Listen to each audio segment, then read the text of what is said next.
That cannot be a criminal offense. That was my point of argument. আমি যা বলেছি ঠিক বলেছি। যদি কেউ বাংলা না বোঝেন তো তাদের প্রতি আমার করুণা ছাড়া আর কিছু না। ব্যক্তিগত পর্যায়ে তার ব্যক্তিগত অধিকার প্রশাসন কেড়ে নেয়, তখন তাকে কেউ না সাহায্য করার থাকলে আমি তাই সাহায্য করি।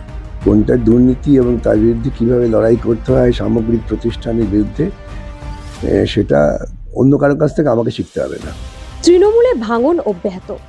কাউন্সিলর থেকে সাংসদ, বিধায়ক সবাই একের পর এক ইস্তফা দিচ্ছেন।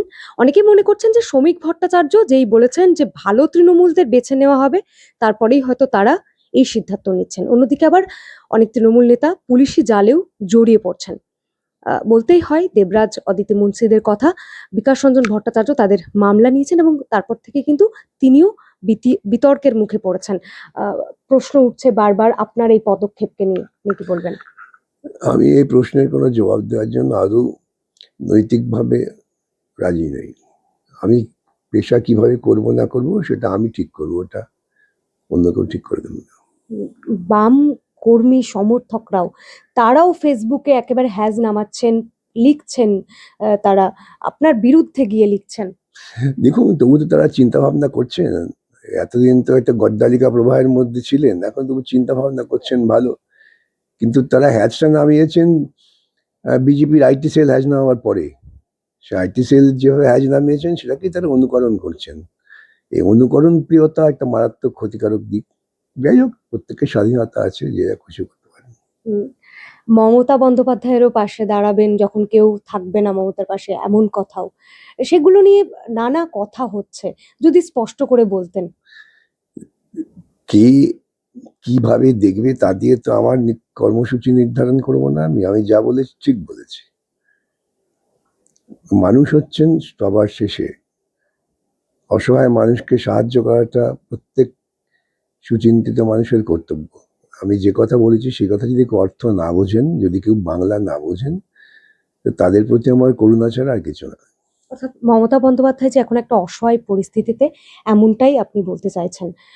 না, এই যে বললাম যে বাংলা ভাষা না বোঝেন, আমার কথা ছিল যদি কখনো সে ব্যক্তিগত পর্যায়ে তার ব্যক্তিগত অধিকার প্রশাসন কেড়ে নেয়, তখন তাকে কেউ না সাহায্য করার থাকলে আমি তাই সাহায্য করব। এই ব্যক্তিগত এবং সেক্ষেত্রে প্রশাসনিক আক্রমণ, এটার সঙ্গে তার রাজনৈতিক পেশাগত বা রাজনৈতিক কারণে তার উপর আক্রমণ, দুটোকে যারা গুলিয়ে ফেলছেন তাদের প্রতি আমার আবারও বলি করুণা ছাড়া আর কোনো কিছু নেই। কিন্তু বিকাশবাবু, এই যে দেবরাজ অদিতিদের বিরুদ্ধে এই যে দুর্নীতির অভিযোগ, তারপরেও আপনার কেন মনে হলো তাদের পাশে দাঁড়ানো দরকার? এটা কি বামপন্থা আদর্শের পরিপন্থী নয়? কি মনে করছেন? বামপন্থী আদর্শ কজন জানে যারা বলছে? এই দুর্নীতির বিরুদ্ধে লড়াইটা ধারাবাহিকভাবে 2011 সালের পর থেকেই আমরা কয়েকজনই করছি। আত্মশ্লাঘা হয়ে যাবে, আত্মগরিমা প্রকাশ হবে, আমি তার মধ্যে যাচ্ছি না। কোনটা দুর্নীতি এবং তার বিরুদ্ধে কিভাবে লড়াই করতে হয় সামগ্রিক প্রতিষ্ঠানের বিরুদ্ধে, সেটা অন্য কারোর কাছ থেকে আমাকে শিখতে হবে না। তো সৃজন, শতরূপটা তো আপনার পদক্ষেপের বিপরীতে মানে একদম কথা বলছেন। তারা বলছেন যে দেবরাজ অদিতিদের তারা শাস্তি চান। শাস্তি তো সবাই চায়, কে চায় না? আমি কি বলেছি দেবরাজ অদিতি শাস্তি পাবে না? এখন কেউ যদি বলেন যে অন্ধের হস্তি দর্শনটা জানেন তো গল্প, সেই কেউ কেউ যদি অন্ধের হস্তি দর্শন করেন, আমার তো কিছু করার নেই। আমি প্রথমেই শুরু করছিলাম শ্রমিক ভট্টাচার্যের সেই বক্তব্য দিয়ে যে ভালো তৃণমূল বেছে নেওয়া হবে, বিজেপিতে তাদের জন্য জায়গা হবে। এই বিষয়টাকে কিভাবে দেখছেন? সেটা তাদের রাজনৈতিক সিদ্ধান্ত, এই নিয়ে আমার কি বলার আছে? আমি তৃণমূল এবং বিজেপির রাজনৈতিক কর্মসূচির মধ্যে কোনো ফারাক দেখি না। সুতরাং লড়াইটা হবে, কোনো একজন ব্যক্তিকে দিয়ে বিচার হয় না। এই শুভেন্দুই তো একসময় তৃণমূলের বড় নেতা ছিলেন, আজকে তিনি বিজেপির মুখ্যমন্ত্রী। তার মানে কি তার মধ্যে কোনো গুণগত পরিবর্তন হয়েছে নাকি, না আদর্শগত কোনো পরিবর্তন হয়েছে? এই সমস্ত এই ছেদ বিষয় নিয়ে আলোচনা করে সময় নষ্ট করে লাভ নেই। তৃণমূলে যেভাবে ভাঙনের সুর, কাকলি ঘোষ দস্তিদার থেকে শুরু করে অরূপ চক্রবর্তী, সুখেন্দু শেখর রায় সবাই বিরুদ্ধে। নির্বাচনের আগে আমি বলেছিলাম যে নির্বাচনে হেরে গেলে পরে প্রশাসন এবং প্রচার মাধ্যম হাত গুটিয়ে নিলে পরে মমতা ফুস করে বাতাসে উড়ে যাবে। আজকে সেটাই হচ্ছে, প্রমাণ হচ্ছে। সুতরাং এই নিয়ে তো এত আলোচনা, এ তো আমি বহুদিন আগে বলেছি। তখন তো এটা নিয়ে কেউ আলোচনা বোঝেনি, এখন হয়তো বোঝার চেষ্টা করছে। নীতিগতভাবে লড়াইটা হবে, নৈতিক লড়াই, নীতির লড়াই, কোনো ব্যক্তি বিশেষের লড়াই না। তৃণমূল কি আদৌ থাকবে সেই লড়াই করার জন্য, সেই প্রশ্নটাই উঠছে। থাকবে কেন? তৃণমূলের যতটুকু প্রয়োজন ছিল সে প্রয়োজন ফুরিয়ে গেছে। এখন সেই জায়গায় RSS সরাসরি তার নিজের দলকে নিয়ে আসতে পেরেছে। এখন তৃণমূলকে ছুড়ে ফেলে দেবে, ছুড়ে ফেলে দিচ্ছে।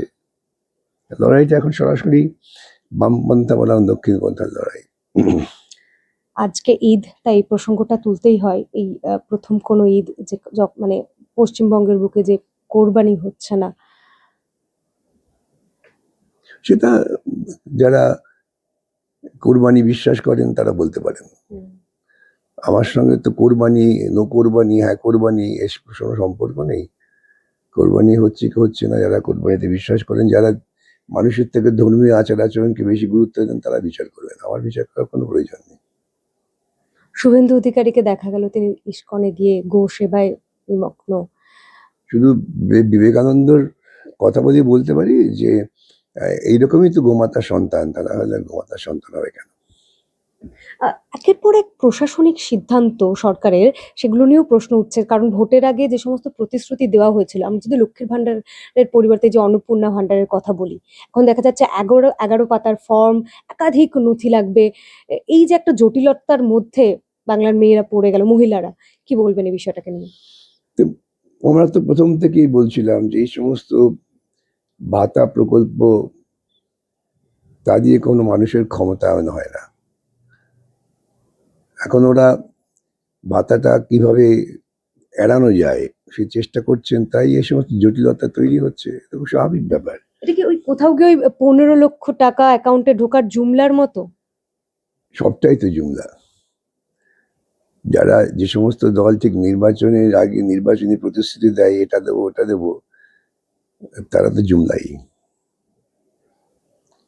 অন্যদিকে দেখা যাচ্ছে যে রাজ্য জুড়ে স্টেশন চত্বরে হকার উঠছে। এই মূল কথা এখানে আসুন।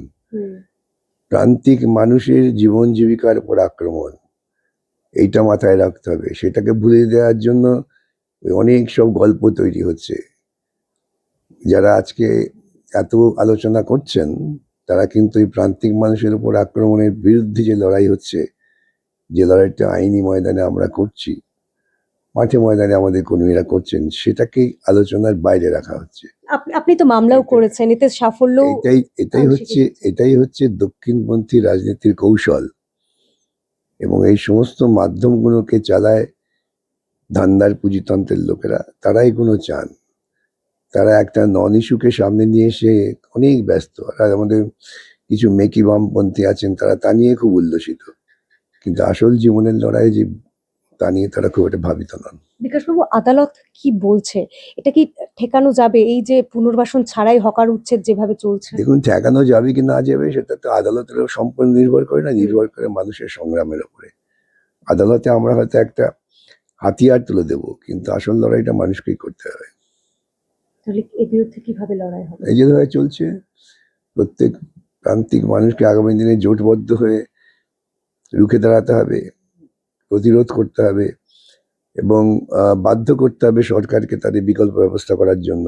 এবং এই জন্যই তো সরকার এখন কোরবানি, গরু, গোশালা এইসব গপ্প নিয়ে মেতে আছেন। বুঝতে পারছেন না? এই যত দেখবেন যে প্রান্তিক অবাঞ্ছিত ইস্যু নিয়ে আলোচনা হচ্ছে বা আলোচনা করানো হচ্ছে, তার একটাই লক্ষ্য হচ্ছে যে মূল বিষয়গুলো থেকে দৃষ্টিপথটা ঘুরিয়ে দাও। বুঝতে পেরেছেন? আজকে দেখছেন বেহালার ওই মেয়েটির ধর্ষণ নিয়ে কোনো আলোচনা হয়েছে? আমি প্রথম পোস্ট করার পর দেখি লোকে তখন এখন হই হই করছে। তাহলে বিষয়গুলো বুঝতে হয়।